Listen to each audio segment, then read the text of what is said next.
آج کی ویڈیو جو ہے نا وہ ہے حضرت امیر معاویہ کے خلاف بھونکنے والوں کے نام۔ آپ صحابی رسول تھے اور فتح مکہ کے بعد اپنے والد ابو سفیان کے ساتھ مسلمان ہوئے۔ 20 سال اسلامی ریاست کے گورنر رہے اور 20 سال خلیفہ رہے، یعنی کہ 20 سال امیر المومنین رہے۔ آپ رضی اللہ عنہ کو خطائے اجتہادی ہم مانتے ہیں۔ ہم صحابہ کرام سب کے سب کو افضل مانتے ہیں۔ صحابہ کرام میں بہت سارے اختلافات تھے اور ہر ایک اختلافات میں ایک حکمت تھی۔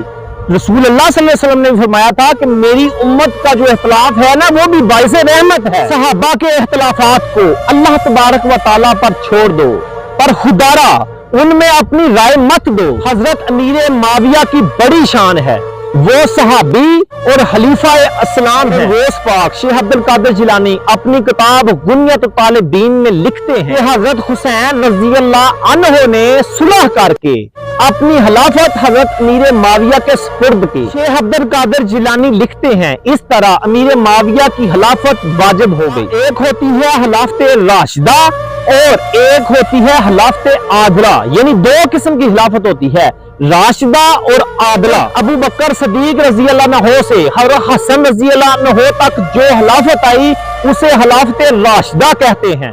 یاد رہے خلافت راشدہ موعودہ یعنی جس کا وعدہ کیا گیا۔ قرآن کریم میں جو آیت استقلال ہے، اللہ تبارک و تعالیٰ قرآن کریم میں ارشاد فرمایا کہ جو اس کے سچے پیروکار ہیں نا اللہ زمین پر ان کو خلیفہ بنائے گا، اور حضرت حسن رضی اللہ عنہ نے خود کار خلافت حضرت امیر معاویہ کے جو حوالے کی۔ اس طرح حضرت امیر معاویہ کی جو خلافت ہے نا اسے خلافت عادلہ کہتے ہیں۔ اب اگر کوئی کہے کہ حضرت امیر معاویہ کو خلیفہ کیوں لکھا تو وہ دیکھے حضرت علامہ جلال الدین سیوطی کی کتاب جو ہے نا تاریخ الخلفاء، اس میں علامہ صاحب نے بھی حضرت امیر معاویہ کو خلیفہ لکھا ہے۔ علماء متقدمین کی کتابوں میں بھی خلیفہ لکھا ہوا ہے۔ صحابہ کرام کے آپس میں اختلاف تھے لیکن اس قدر نہیں کہ وہ بغض و کینہ پر اتر آئیں۔